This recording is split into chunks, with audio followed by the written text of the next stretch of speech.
any further than that. And she's an accountant. She's an awesome accountant. She logs into like 6+ systems a day to do her work, and she has MFA enabled. I've talked to her about this, and she does believe security is important. We've had many a drink and many a conversation about security because, well, I'm a nerd and talk about security. One day she gets something that looks like this. This is the Wikimedia entry for phishing email. And she's like, hey, I think I've seen something like that before. I remember something about that's wrong. I'm supposed to do something, but I don't remember what. So she went to ask her boss, said, hey, boss, what am I supposed to do when I get one of these phishing emails? And her boss is busy, and I don't know what accountants actually do, so I assume they count boxes all day. So it's like, all right, I don't know either. I am busy. Go figure it out.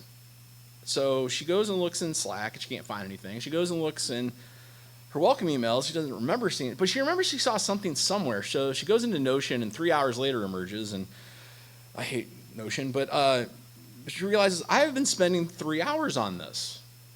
I got to get back to work. You know what? Security can figure this out. So she forwards it to security at her company. She forwards this phishing email to the security. Yes, of course, they come to her desk and yell at her. She feels bad. She tells me this because she feels bad the day after it happened because we're drinking. Go whiskey. Who else felt like that in the room? You ever get yelled at? I mean, you're security people, so yeah. But what if she asked her boss, and her boss is like, I am way too busy for that, but hey, there's that security fun channel or security tacos or whatever they called it. It's like security, it's a weird name, but just go and ask in there and they'll figure it out with you. So she gets in Slack and she gets security party. What the heck is this thing? Guac. What the fuck is guac? Salsa? That's all I say. Anyway, she puts her question in immediately, well, she puts her question in. She's like every good Slack user. She goes up to the about and says, what's this channel for?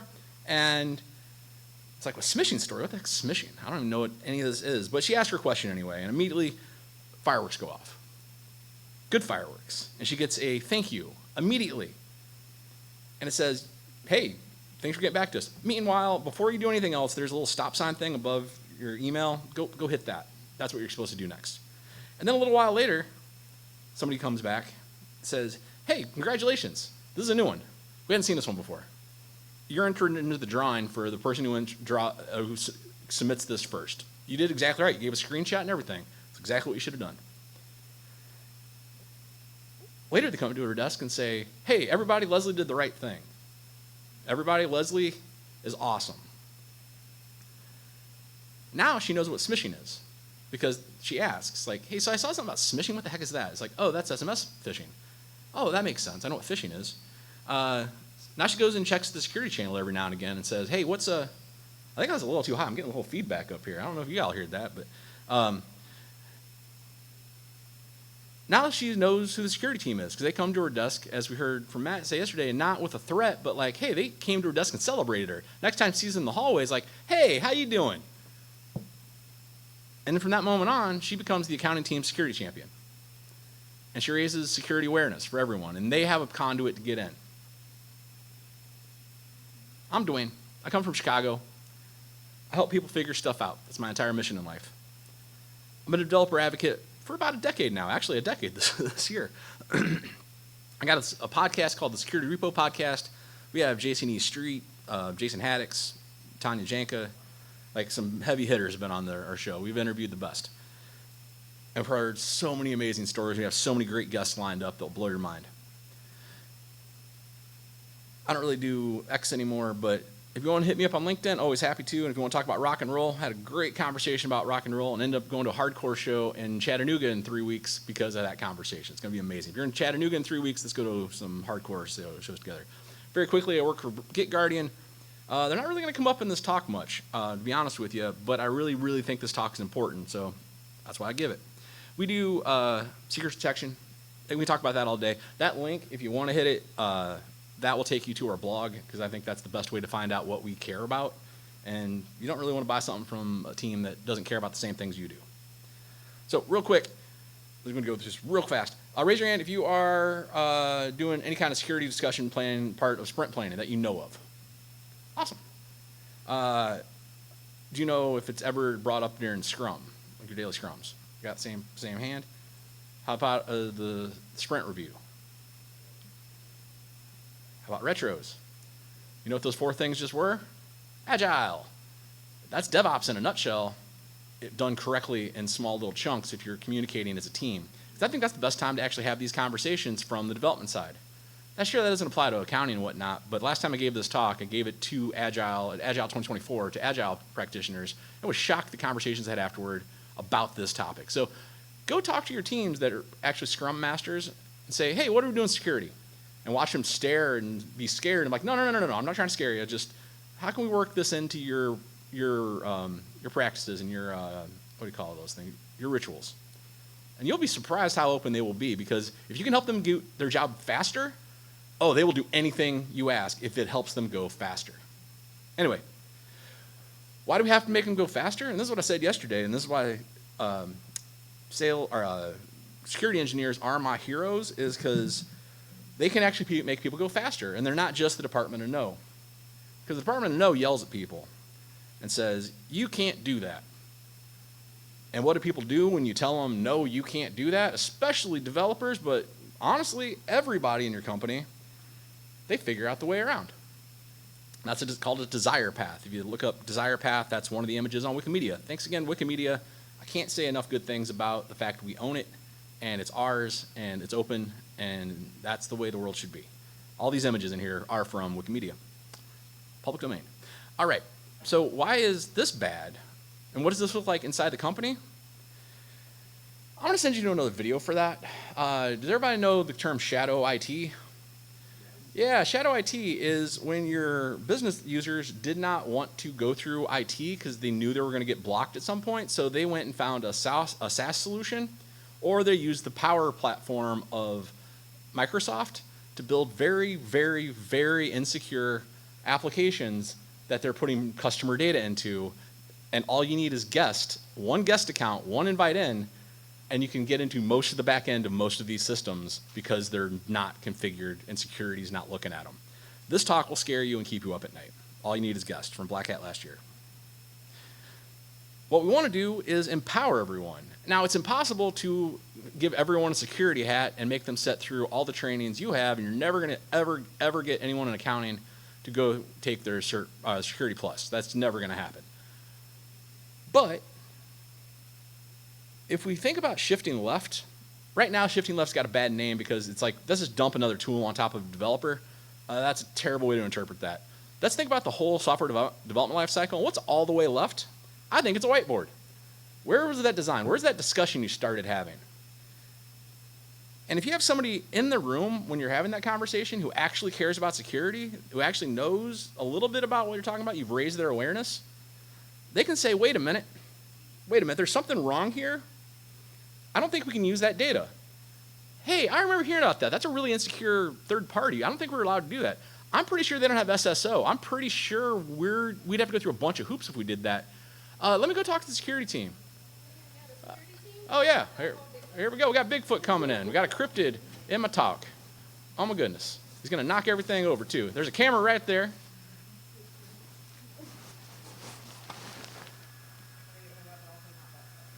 I know. I realize. This will be on the recording. Everybody at home, that's what SecureWV is. All right. So the rest of this talk is about creating a security champion program. Now, if you are like, we already have one, it is thriving, and I'm done, you can go to another talk. There's a pretty good one going on in the other room.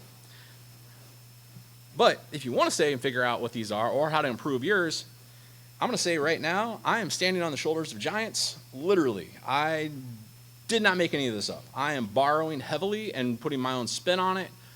I have been part of security champion programs in my life without even knowing it. We didn't officially call them that. And I found out that my entire company is one, and I just didn't know that was a thing before I stepped back and started looking at that. Maybe you already live in one of these worlds. But I'm going to talk about all 3 of these, but Dustin Lair wrote the Security Champion Guide when he was at Fivetran, built that program out, and then open sourced it. Tanya Janka, She Hacks Purple. She built one of the best blog series I've ever read in my life about how to build these at scale, but from real life experience she did. And then our good friends at OWASP, go OWASP, any OWASP members in the room? Join OWASP, it's only $50 a year, and it's the best community that you can join. What is a security champion program exactly? Well, Dustin defines it officially like this. They spread awareness that helps reduce overall security risks. Specifically, they're non-security volunteers who represent security on their teams. They act as liaisons, points of contact in both directions. And that is key.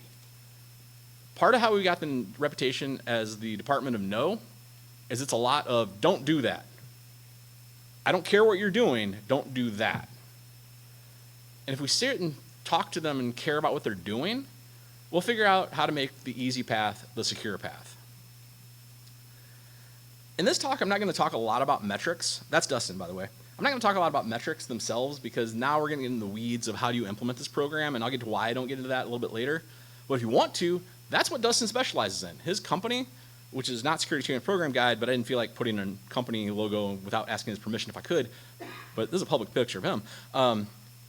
And he's a public speaker. You can find him easily on LinkedIn. That's what this company does. They focus on this area and how to do metrics around this. So if you're like, yes, we have one of these, but we want to get better, go talk to Dustin. I told him I was going to do that too. If you ask Tanya what the entire Security Champion program boils down to, she'll say it's this. I know she says this because she said this to me in person and she's written it down. I went to a talk where she went over this. Over-communication is maybe the most important one on this entire list. And her blog series, I cannot stress enough to go read it if you're interested in this topic. It's the seminal work on it. Dustin wrote the official book. She wrote the good blog post. And if you ask OWASP, it looks like this.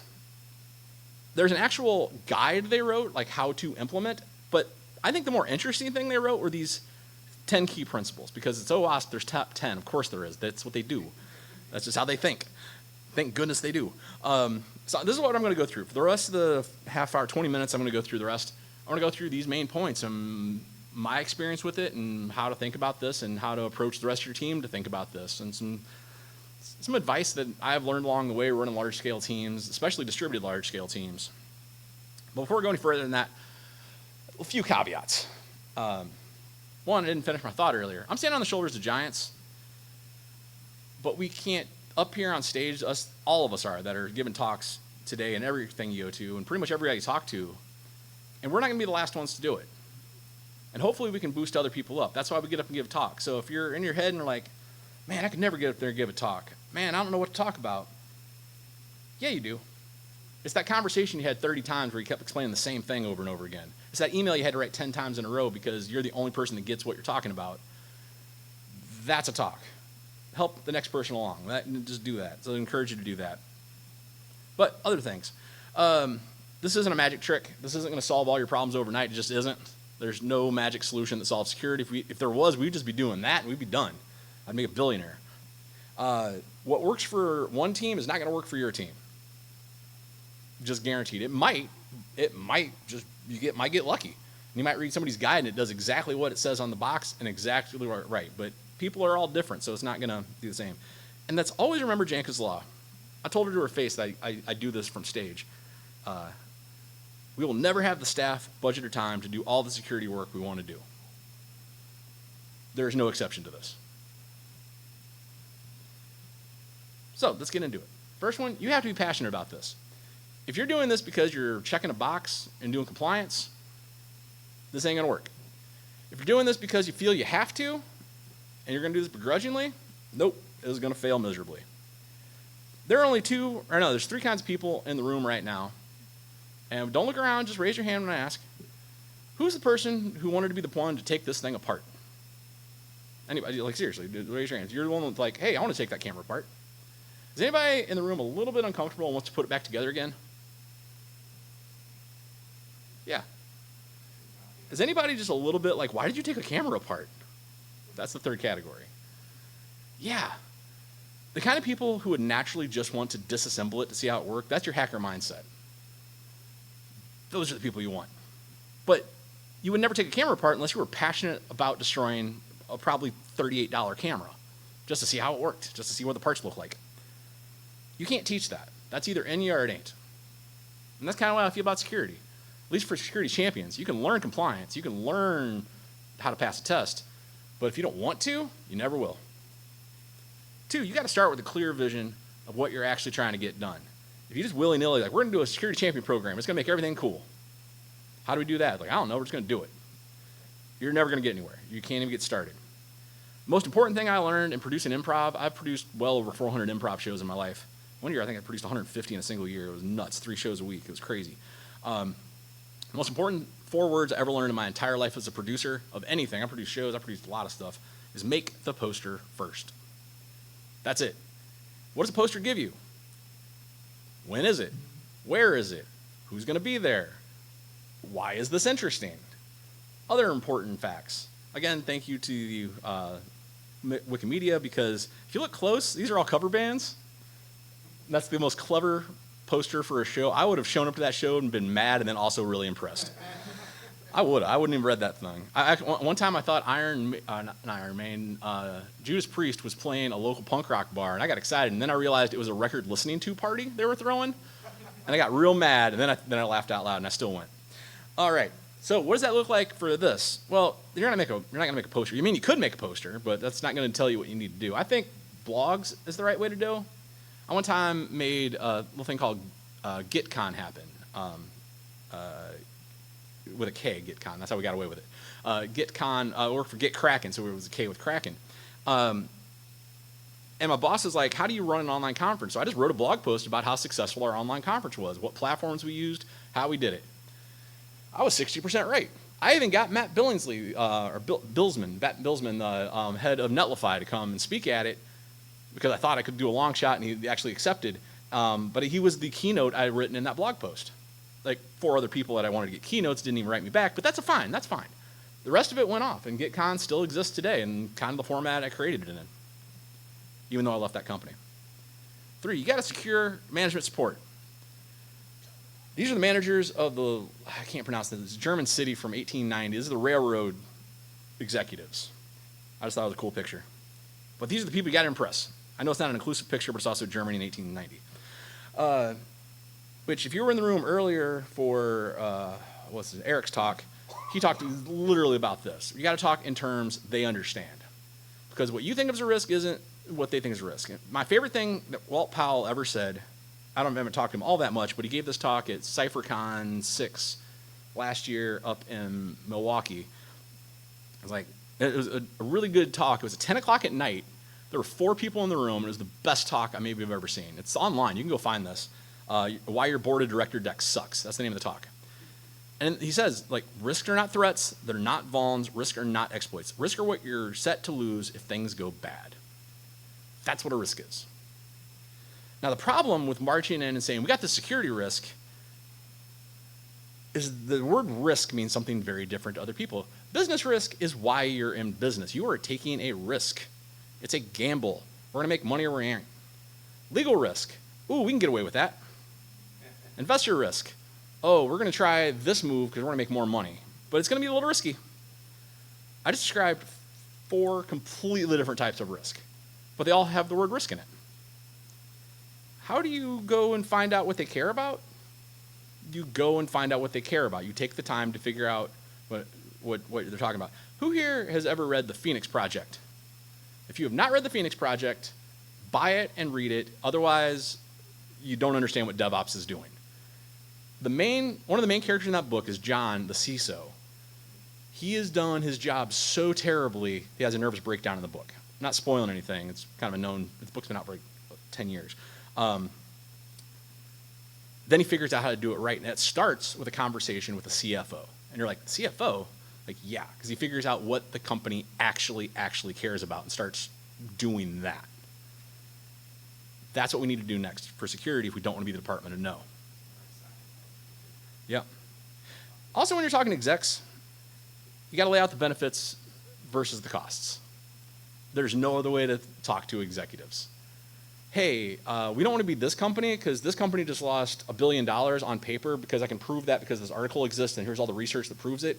We're also vulnerable to this, and it's going to cost us $25,000 to fix this and about 2 weeks of work. But it shouldn't slow down production, and we could maybe lose half a day of production implementing everything. We cool with that?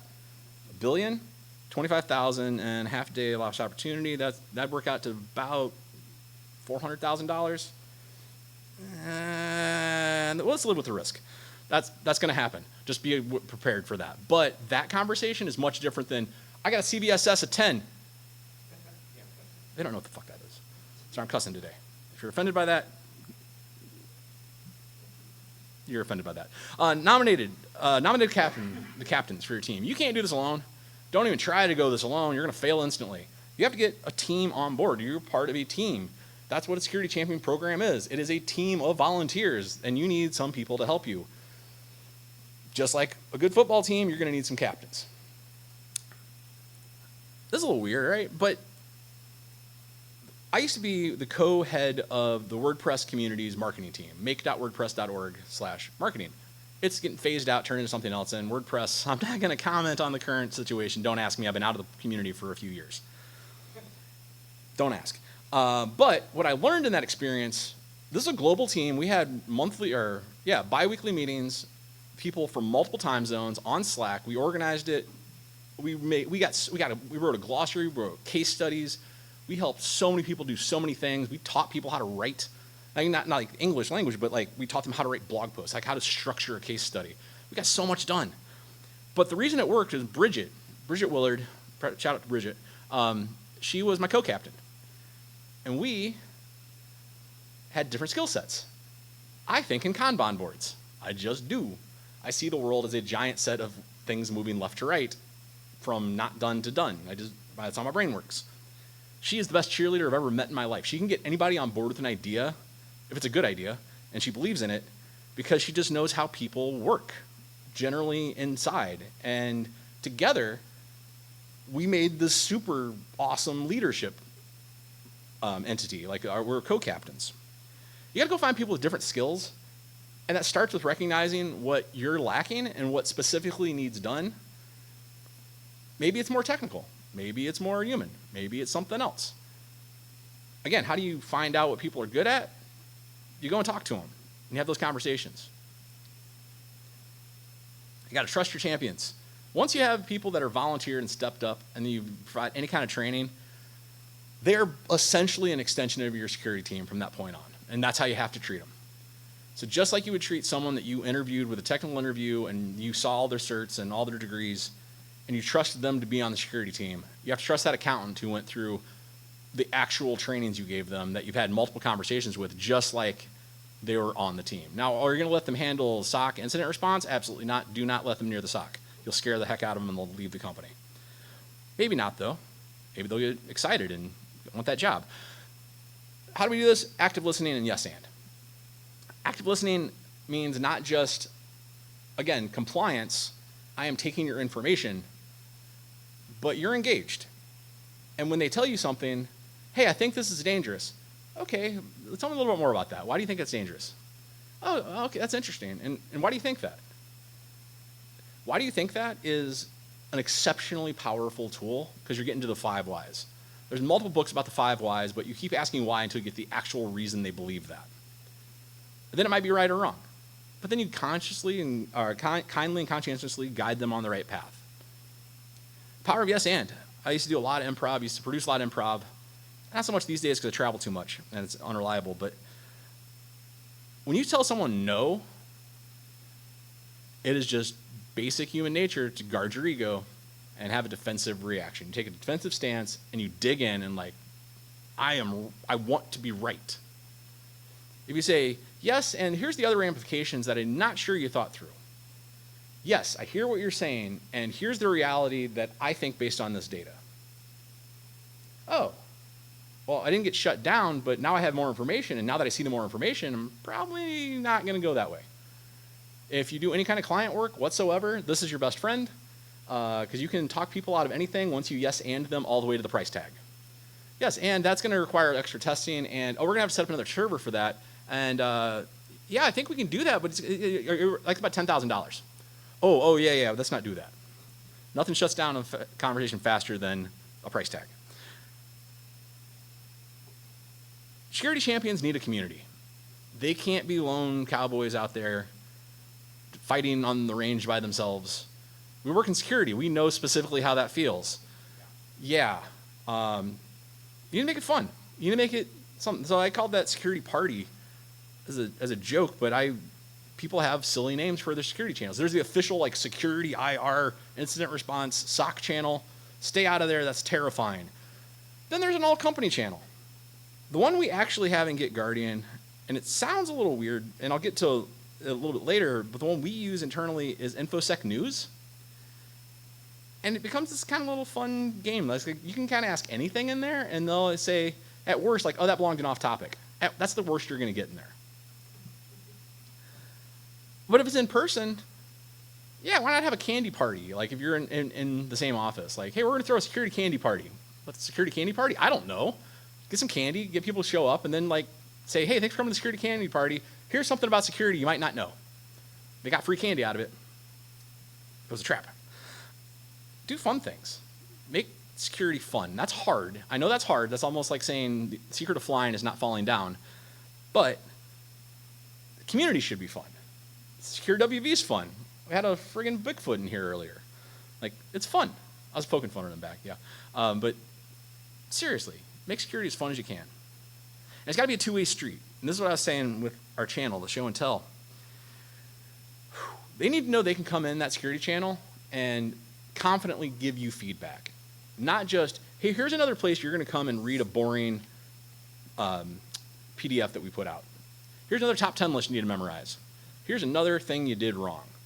No, give them a place where they can communicate back, like Leslie did with the phishing, but also make it a place where they know how to engage. So my favorite part about InfoSec Security, Cybersecurity News, our internal channel, whatever I called it, Cybersecurity News, the actual channel, is kind of a race. Because at some point in the day, there's only so many sources. I mean, the Register, Bleeping Computer, Dark Reading, the Krebs on security. Like, there's only so many places people generally read general security news. So if you can train your whole team to like, hey, whoever gets first gets the bragging rights. Like, yeah, I posted that first. That's stupid, but man, it works. Every time I find some extreme news story, I'm like, hey, team needs to know about that. And somebody's already posted. I'm like, dang it. I'm not danging it because it's a terrifying news story I'm posting, but it's also that I didn't get there first. Just posting first in a thread. I am really old, and I remember that was a game. Just to be the first to, like, you still see first like in a lot of comment threads, but I remember when that was like a fun game on a website I'm not going to name out loud. Yeah, I was one of those. No, let's say that for the sake of this room. We have to celebrate every victory along the way. Again, I love fireworks. I just really do. I was flying into, where was I? Orlando, B-Sides Orlando a couple weeks ago, or last week. And flying over Orlando, I got to see just the right time of day. I got to see a fireworks display from the air. It's like little tiny, like smaller than that, like from the air. It was like crazy, but it's like still cool to see fireworks from the air. But anyway, you got to celebrate everything they do that is right. So when they do, someone from a different team that's not anything to do with security pops into that security news channel and throws a security link, say, hey, I thought this was an interesting piece of news. That's the time to send them a private message and say, hey, thank you so much. I was going to post that. You actually beat me to it, whether you were or not. Just make them feel like $1 million. Because then what did you do? You encourage them to come back in and see whatever terrifying thing you posted there. Jason Eastreet said this, and I never heard a more true thing in my life. You can't pay someone enough to really care about your data. There's no amount of money. There might be an amount of money, but you don't have it. But you can convince them to improve security for their bank accounts and their kids. We have to make it personal. The example he used is like, if you can convince your mom to use MFA because you know that's going to protect her, you'll have gone through all the steps to implement MFA. You'll see how it works, and you'll see like, hey, there's a benefit to this. So when you get asked at work, hey, did you put MFA on that? It's like, oh, let's do that right now. Not, what the heck is MFA? So provide free tutorials, free guides, set up workshops like, hey, let's teach how to do basic cybersecurity for your kid. Let's teach you how to update the Wi-Fi password at home on your router. How many people have ever changed the Wi-Fi password on the router? I didn't see everybody's hands. I'm nowhere, son. We'll start word dialing later. All right. Promote knowledge sharing. This is partly what I was talking about with sharing those articles, but also the fact that security is changing so fast, so rapidly, that when you disseminate something, you have to know that it's getting out there. You have to encourage that, hey, you saw this in the channel. Would you mind reposting that over here? And when people like get used to that idea that you don't have to contain these ideas and like these best practices internally just to this channel, you can have it be an internal conversation across the company, across teams. You can keep people up to date without having to update your annual click through it for 5 minutes training that no one watches. It can be an ongoing conversation your champions are constantly having. Yeah, I'm overharping that one. Also, I'd put the slide in here. It should have been 3 up since I redid this deck. Reward responsibility. This isn't just, hey, you did great in the channel. This isn't just celebrating. Celebrating is different than rewarding. Celebrating is, you did great. Rewarding is you give them something. Do you know that there's a company called Champion and you can just buy their stuff with the word champion already on it? What a great gift for a security champion. Or not. Security hats are really, really cheap on Amazon. Amazon gift cards. I know a lot of people work with federal agencies, and that's illegal. But you know what's free? LinkedIn badges. You can make a LinkedIn badge right now. It'll take you about 15 minutes to figure out the system. Actually, it's LinkedIn 30 minutes to figure it out. Their documentation is terrible. But you know what? These are available in stacks online, or you could just go online and just get the image and Photoshop in, or what I do, Google Slide, edit someone's name in there, and then give it to them as a digital certificate of appreciation. I wouldn't hang it up, but I do have several certificates I've gotten from different conferences and workshops I've done that do sit on my shelf. Like, I'm very proud of these things. Just make them feel proud. And you cannot promise them money. Never promise a volunteer money. Then they're not a volunteer, 1. But 2, unless you're directly their boss or you directly have budget authority, you can't follow up on that promise. What you can do is know when their performance review is and write them a very nice letter. So when they're like, hey, what did you accomplish this year? Well, I got this certificate and this letter that said it thanked me for turning in 9 phishing emails and for raising awareness of security on the team and helping probably prevent a couple breaches. That doesn't look bad. Did I take any extra time? Not really. I went to that candy party. Does that count? Like, no, that doesn't count. But at the same time, you do need to invest in your champions. Now, I'm not saying take everybody to a security conference. Do not send your accounts to DEF CON unprepared, but maybe send them to SecureWV. Maybe ask your boss. AltSecCon was where I wrote this talk for originally last year, this year, wow, this is a long year, but up in Halifax, Nova Scotia, Canada. It's a beautiful place, but AltSecCon is a great conference. It's kind of like the Black Hat of the North. But just saying, invest in them if you can. If it's something we're local, like right now, I am very proud of this. One of our BDRs, our business development reps, is at B-Sides Portland. Because he just said, hey, what's B-Side Portland? I explained it to him. He's like, can I go to that? I'm like, yes, you can go to that. Who do I trust on my BDR team about security and what the community's doing? Yeah, he's got a name, but I'm not going to say it out loud. I will. It's Mateo. Thanks, Mateo. If you can't do that, you can always arrange lunch and learns. I love doing lunch and learns. I've done 2 this week. One to a company for about 500 of their devs globally, and the other one for about 150 of their devs from the global teams. And for an hour, I got to explain how hackers think and how attackers actually attack. And I got to use tools like Dive in front of them. Dive is how you can go through Docker layers and see what's actually there and see the ghost manifests or the zombie manifests that the garbage collection didn't quite get before it got a copy put out there. Sorry, I'm cussing a lot today. I don't know why. Probably because I'm tired. But this is my 5th talk this week. If you talk to your vendors, they will give you these. You already paid them money for the tool. Of course we will teach you how to use that tool. Of course we will tell you why this is important. Of course we will tell your developers, this is why they bought this tool for you. This is why you should be using it. And this is how easy it is to attack you if you didn't use this tool.